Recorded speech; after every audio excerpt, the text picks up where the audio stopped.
हूँ श्वेता झा। देखिए शाम के 5 बज चुके हैं, हमने एक राउंड चाय यहाँ पर पी ली है और हमारी चाय में अदरक घुला हुआ है, लेकिन आपकी चाय में चर्चा का मसाला घोलने के लिए हम पूरी तरह से तैयार हैं। और आज हफ्ते का चूंकि पहला दिन है, पिछले 2 दिन चर्चा 2 दिनों से यही हो रही है कि जिन्होंने अब तक संगम में डुबकी नहीं लगाई है वो डुबकी का सौभाग्य कैसे पाए, क्योंकि इस वक्त भीड़ की वजह से कुंभ की राह थोड़ी सी कठिन है। लेकिन अगर आप कला और संस्कृति के शौकीन हैं तो फरीदाबाद में चल रहे सूरजकुंड मेले में शौक की डुबकी लगा सकते हैं। तो कैसा है यहाँ का रंग, इसकी आगे विस्तार से करेंगे बात। यकीन मानिए अदरक वाली चाय की सबसे ज्यादा जरूरत इस वक्त श्वेता को है, वो ले चुके हैं। दूसरा राउंड हमारा चलेगा। नमस्कार, मैं आशा गुप्ता, स्वागत है आप सभी का चाय पर चर्चा में। देखिए जेएनटी पर हम मेलों का मेला आपको दिखाएंगे, तमाम रंग आपके सामने रखेंगे, बॉलीवुड की दुनिया में आपको लेकर चलेंगे, क्योंकि खुद पर हुए हमले के बाद सैफ अली खान का पहला इंटरव्यू सामने आया है जिसमें उन्होंने खुलकर हमले वाली रात का जिक्र किया है। क्या हुआ था उस रात, इसकी पूरी कहानी सुनेंगे। साथ ही आपको बताएंगे कि कैसी रही पॉडकास्ट की दुनिया में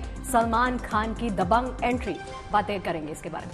नमस्कार, आपके साथ मैं हूं दीपिका शर्मा। चाय पर चर्चा के बीच बात क्रिकेट की भी होगी, क्योंकि रोहित शर्मा के चाहने वालों की खुशी थामे नहीं थम रही है। बड़े इंतजार के बाद रोहित फॉर्म में लौटे हैं। खुश केवल रोहित के फैंस नहीं है, बल्कि आईफोन के चाहने वाले भी इस वक्त बहुत ज्यादा खुश हैं, क्योंकि एप्पल सस्ते आईफोन को मार्केट में उतारने का प्लान बना चुका है।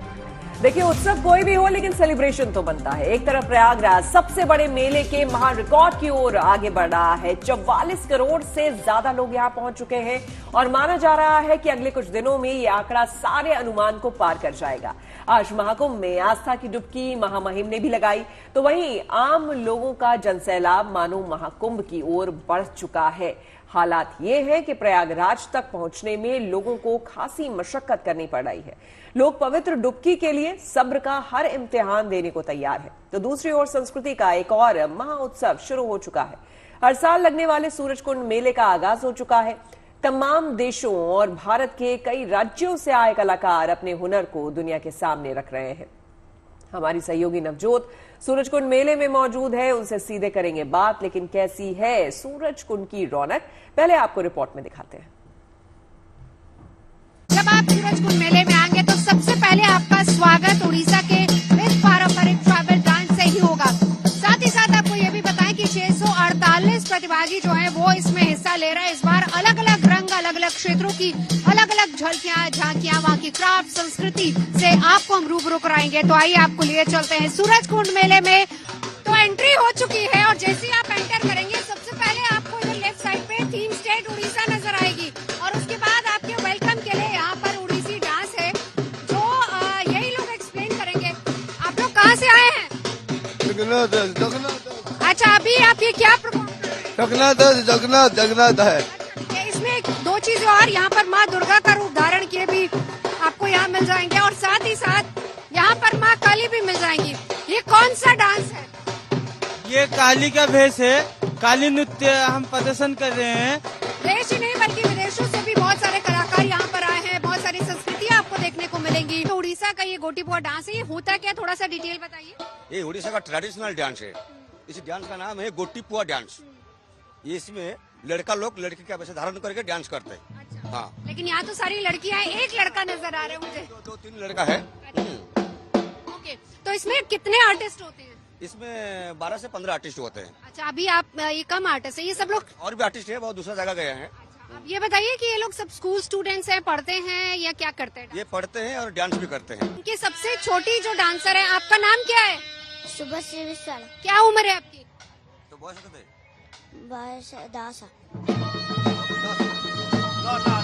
9 साल की सबसे छोटी नन्ही सी। आपका नाम? अनिता प्रधान। अच्छा लगा यहाँ? अब उधर दूसरा म्यूजिक भी शुरू हो चुका है। तो फिलहाल ये गोटीपुआ के डांसर्स हैं। आपका नाम? कितने सालों से डांस कर रहे हैं? 5 साल से। आपका नाम? कितने सालों से डांस कर रहे हैं? याद नहीं। और जो सबसे अच्छी चीज थी, आप लोग जो आप में इतनी एनर्जी, आप पिरामिड्स बनाते हैं, आपने तो 3 दिन को उठा लिया था। कितनी प्रैक्टिस करते हो? बहुत प्रैक्टिस करते हो। कभी ऐसा होता है कि ऊपर आप, जैसे मैंने देखा सबसे छोटी बच्ची ऊपर चढ़ी हुई थी, कभी डर लगता है कहीं गिर गए, बैलेंस बिगड़ गया तो? झंडे के पीछे छिपी हुई आप टाइम लगाते हो प्रैक्टिस करने में? बहुत सुबह कितने बजे शुरू होती है प्रैक्टिस? पहले को कौन सी 6 बजे। हैं? 6 बजे।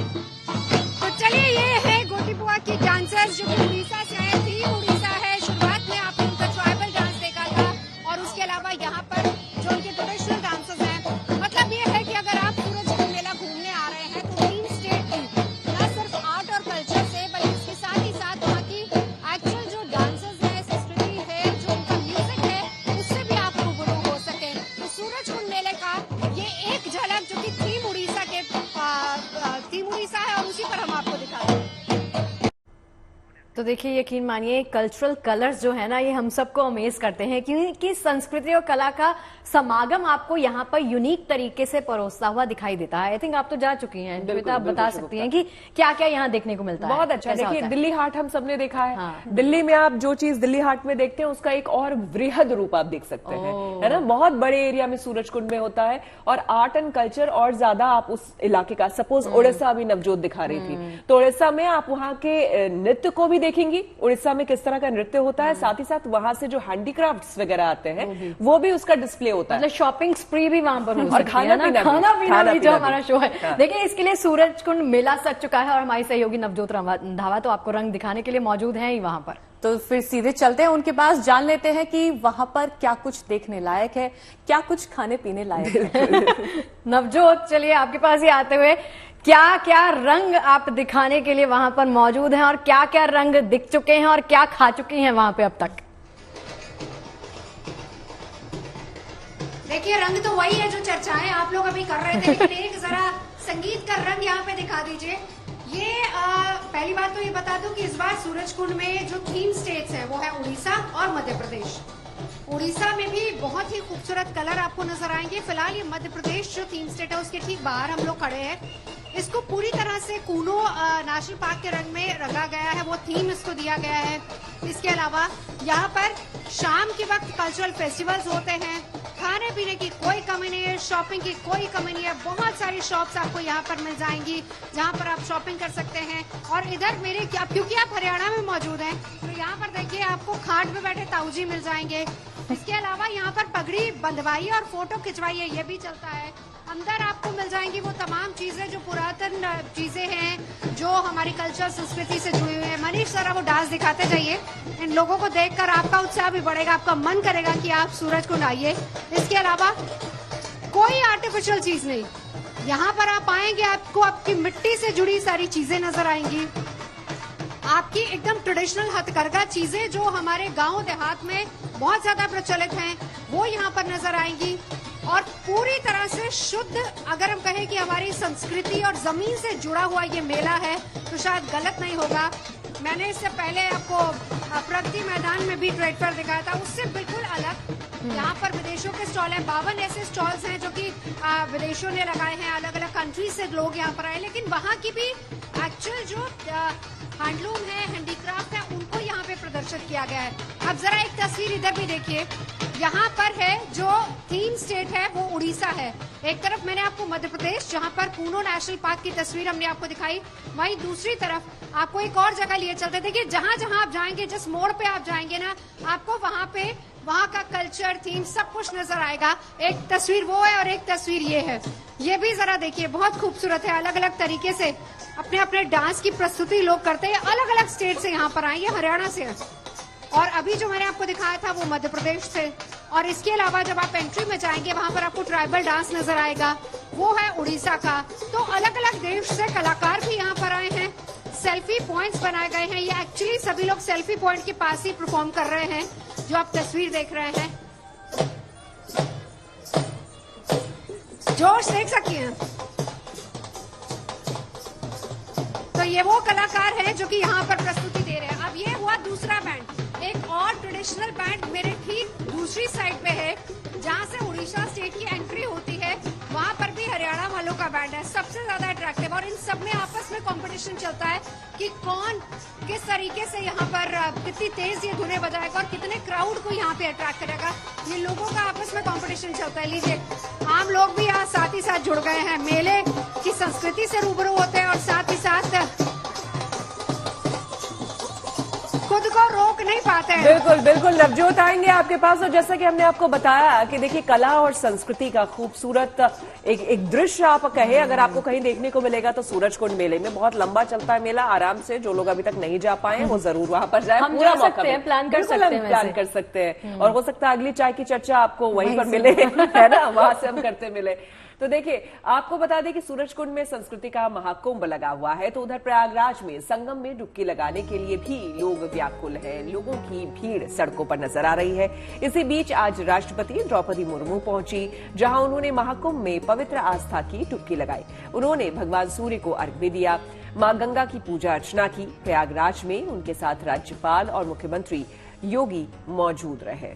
देखिए संगम पर पहुंचकर केवल उन्होंने स्नान ध्यान ही नहीं किया बल्कि पक्षियों को वो दाना खिलाती भी नजर आई। स्नान के बाद उन्होंने अक्षयवट और लेटे हनुमान मंदिर में पहुंचकर दर्शन पूजन भी किया। महामहिम की कोशिश यही रही कि उनकी इस मौजूदगी में आम श्रद्धालुओं को किसी प्रकार की कोई दिक्कत का सामना न करना पड़े। और देखिए आस्था की त्रिवेणी पर आकर क्या खास क्या आम, सभी एक रंग में नजर आ रहे हैं। आज महाकुंभ का 28वां दिन है और अब तक 44 करोड़ से ज्यादा लोग डुबकी लगा चुके हैं। दिलचस्प बात यह है कि अभी माघी पूर्णिमा और महाशिवरात्रि के पर्व बाकी है। ऐसे में माना जा रहा है कि महाकुंभ में स्नान करने वालों की संख्या 50 करोड़ के पार भी जा सकती है।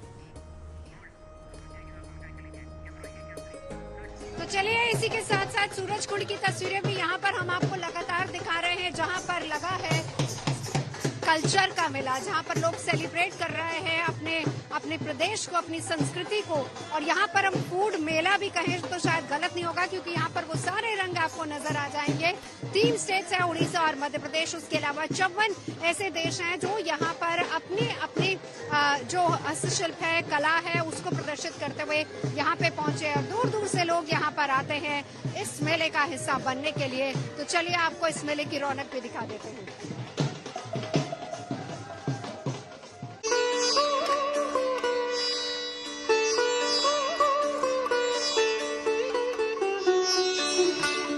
अद्भुत, अलौकिक, दिव्य महाकुंभ, जहां संगम की रीति पर लगातार आस्था और श्रद्धा का ऐसा रेला उमड़ रहा है कि जहां तक नजर जा रही है दिख रहे हैं तो सिर्फ लोग ही लोग। आज महाकुंभ का 29वां दिन है और महाकुंभ में स्नान का नया वर्ल्ड रिकॉर्ड बना है। तीर्थराज के संगम तट पर अब तक 43 करोड़ से ज्यादा श्रद्धालु आस्था की डुबकी लगा चुके हैं। पहले महाकुंभ में 40 करोड़ लोगों के स्नान करने का अनुमान लगाया गया था, लेकिन 28 दिन में ही 43 करोड़ से ज्यादा लोग डुबकी लगा चुके हैं। अभी 2 पर्व स्नान, माघी पूर्णिमा और महाशिवरात्रि बाकी है और अब माना जा रहा है कि 50 करोड़ लोग महाकुंभ में स्नान कर सकते हैं। सतना, कटनी, रीवा, कानपुर, चंदौली, वाराणसी, भदोही, मिर्जापुर, कौशाम्बी और प्रयागराज, ये तस्वीरें महाकुंभ में अलग अलग शहरों में जुट रही जबरदस्त भीड़ और महाकुंभ में महाजाम की है। स्नान करने के लिए महाकुंभ जाने वाले लोगों की संख्या बीती शाम इतनी हो गई कि वहां के सारे रास्ते ठप हो गए। घंटों घंटों तक लोगों को इंतजार करना पड़ा। साथ ही महाकुंभ के कारण यात्रियों की बढ़ती भीड़ को देखते हुए प्रयागराज संगम स्टेशन को अगले आदेश तक बंद कर दिया गया है। प्रयागराज संगम स्टेशन पर बहुत ज्यादा भीड़ हो गई थी। इसके बाद श्रद्धालुओं की भीड़ और उनकी सुरक्षा को देखते हुए ये फैसला लिया गया है। अगले आदेश तक प्रयागराज संगम स्टेशन को बंद रखने के निर्देश दिए गए हैं। प्रयागराज में लगे महाकुंभ की तरफ जाने वाले कई रास्तों में जबरदस्त जाम लगा हुआ है। अगर इस वक्त आप महाकुंभ में जाने का प्लान बना रहे हैं तो आपको ध्यान देना होगा, क्योंकि जो रास्ते महाकुंभ की तरफ जा रहे हैं वहाँ जाम कितना लंबा है ये जानना आवश्यक है। मैप के जरिए आपको बताएं तो लखनऊ से होते हुए रायबरेली से जब लोग आगे बढ़ रहे हैं तो उन्हें जाम का सामना करना पड़ रहा है। रायबरेली से आगे बढ़ते ही 4 किलोमीटर का लंबा जाम है। वहीं प्रतापगढ़ से महाकुंभ तक 11 किलोमीटर तक का लंबा जाम है। वहीं कौशाम्बी से 4 किलोमीटर तो चित्रकूट से प्रयागराज तक 6 किलोमीटर का जाम है। रीवा से 12 तो मिर्जापुर से 6 किलोमीटर का रास्ता जाम से पटा है। यही नहीं, भदोही वाले रास्ते से आने पर 2 किलोमीटर तो वाराणसी से 7 किलोमीटर और जौनपुर के रास्ते से 8 किलोमीटर के लंबे जाम का सामना करना पड़ रहा है। दूसरी तरफ मेला क्षेत्र से श्रद्धालु सरकारी बसों का इस्तेमाल कर घर को भी लौट रहे हैं। लौटते हुए मुश्किलों के बावजूद वो महाकुंभ की व्यवस्थाओं की तारीफ करते नहीं थक रहे। वहीं जो श्रद्धालु अभी आ रहे हैं वो तो सरकारी शटल सेवा का इस्तेमाल कर संगम पहुंच रहे हैं। वैसे उनको पैदल भी काफी चलना पड़ रहा है। लेकिन माँ गंगा के लिए आस्था और 144 साल बने महासंयोग के चलते वो चाहे जितना पैदल चलना पड़े, संगम में ही आस्था की डुबकी लगाना चाहते हैं। प्रयागराज से आनंद राज, पंकज श्रीवास्तव और आशीष श्रीवास्तव के साथ bureau report, good news today. देखिए, जीएनटी के संग अध्यात्म के तमाम रंग हम लगातार आपको दिखा रहे हैं। एक और रंग है जो दिखाने के लिए नवजोत हमारे साथ लगातार बने हुए हैं। सूरजकुंड मेले की रौनक कैसी है वो भी आपको दिखा रहे हैं। संस्कृति उत्सव तो आपको दिखाई रहे हैं, लेकिन अभी बात करते हैं एग्जाम्स की, जिसका स्ट्रेस बच्चों से ज्यादा कोई इमेजिन नहीं कर सकता कि उनके ऊपर कितना स्ट्रेस होता है, क्योंकि बच्चों के एग्जाम्स आ चुके हैं और घर से लेकर स्कूल तक फुल टेंशन का माहौल रहता है। इसी टेंशन को, इस स्ट्रेस को दूर करने के लिए प्रधानमंत्री ने आज हाथ में कमान ली। प्रधानमंत्री मोदी ने बच्चों से बातचीत की, उन्हें कुछ जरूरी टिप्स देते वो नजर आए। आप भी देखिए उन्होंने बच्चों से क्या कुछ कहा कि कैसे अपने स्ट्रेस को आप मैनेज कर सकते हैं। इतना शोर है इन बाजारों में, इतना शोर है इन गलियों में, क्यों तो अपनी कलम लेकर बैठा है फिर एक गजल लिखने। फिर उस किताब के पन्नों पर तू लिखना क्या चाहता है, ऐसा क्या है तेरे मन में। सवालों भरे तेरे मन में एक शाही शायद जवाब लिख रही है। फिर क्यों तू आसमान देखता है, ऐसा क्या है इन सितारों में, ऐसा क्या है तेरे मन में। वाह वाह वाह। नींद पूरी आती है कि नहीं आती है, इसका भी पोषण से लेना देना है। या ज्यादा नींद आ जाती है, एग्जाम टाइम में ज्यादा आती है सर, जब प्रिपरेशन का टाइम होता है उस समय ज्यादा नींद आती है, और एग्जाम के बाद में बिल्कुल नहीं आती। तो पोषण में शरीर के वेलनेस के लिए, फिटनेस के लिए नींद का बहुत महत्व है।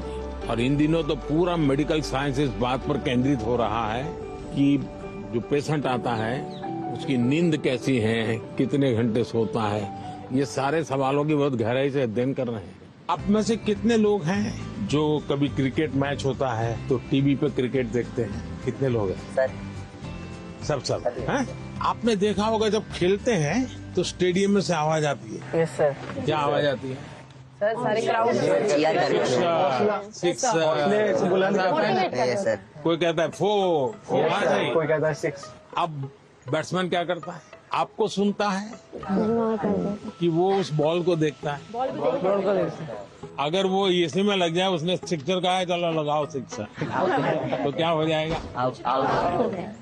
इसका मतलब कि बैट्समैन उस प्रेशर की परवाह नहीं करता, उसका पूरा ध्यान उस बॉल पे होता है।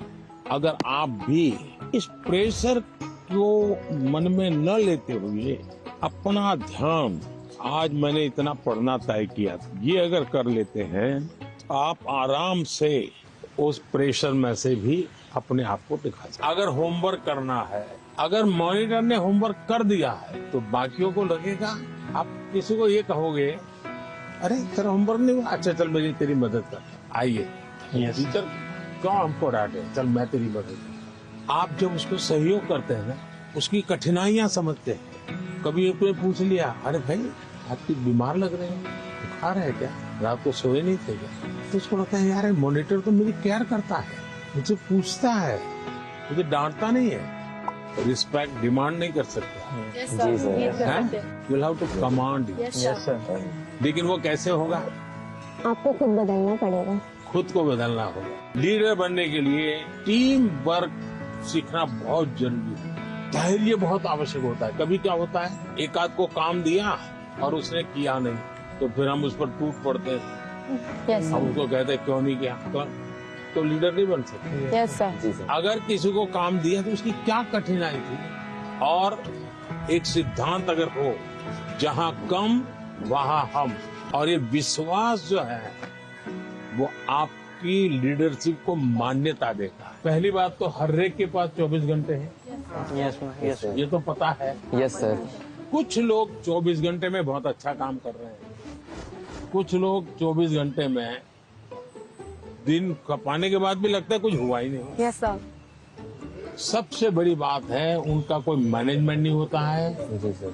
उनको कोई समझ नहीं होती। जी। ऐसे ही कोई दोस्त आया तो गप्पे मारने लग गए, यस सर। फोन आया तो चिपके हुए हैं। उसको पता ही नहीं है कि मेरे समय का मैं उपयोग क्या करूं। जी। सबसे पहले हमने अपने समय के विषय में सोचा, मैं अपने समय का ज्यादा से ज्यादा उपयोग कैसे, इस पर बहुत सतर्क रहता हूँ। मैं बर्बाद नहीं होने देता हूँ मेरा काम। इसका मतलब ये नहीं मैं एक एक बाद एक पूंछ लगी हुई काम की। टाइम मैनेजमेंट के समय में कागज पे लिख करके तय करना है और फिर देखना चाहिए कि भाई मैंने तय किया मैं कल 3 काम तो पक्के करूंगा, 3 काम हो सके नहीं तो करूंगा। क्या कभी आपने खुद से खुद की लड़ाई लड़ना तय किया है? खुद से लड़ना है तो पहले खुद से खुद को मिलना पड़ता है। कभी अपने आप को पूछा है कि मैं जीवन में क्या बन सकता हूँ, क्या कर सकता हूँ और मैं क्या करूँ तो मुझे संतोष मिलेगा? कई बार अपने आप को पूछना चाहिए। ऐसा नहीं कि आज सुबह एक अखबार में पढ़ लिया तो मन करता है यार ये अच्छा है, दूसरे दिन टीवी पे कुछ देख लिया तो मन करता है ये अच्छा है। ऐसा नहीं, धीरे धीरे अपने मन को कहीं पर स्थिर करना चाहिए। ज्यादातर क्या होता है लोग इधर उधर मन भटकता रहता है, डिस्ट्रैक्शंस हो जाते हैं। तब जाकर के आप चुनौती किस चीज की करना है वो तय कर सकते हैं। तो करेंगे कोशिश। सैफ अली खान ने पिछले महीने अपने घर में हुए हमले के बारे में अहम खुलासे किए हैं। और देखिए सैफ ने एक अखबार को दिए गए इंटरव्यू में उस रात की हुई घटना के बारे में अपनी आपबीती सुनाई और बताया है कि उनकी पत्नी करीना, बच्चों और उन्होंने खुद कैसे उस वारदात का सामना किया।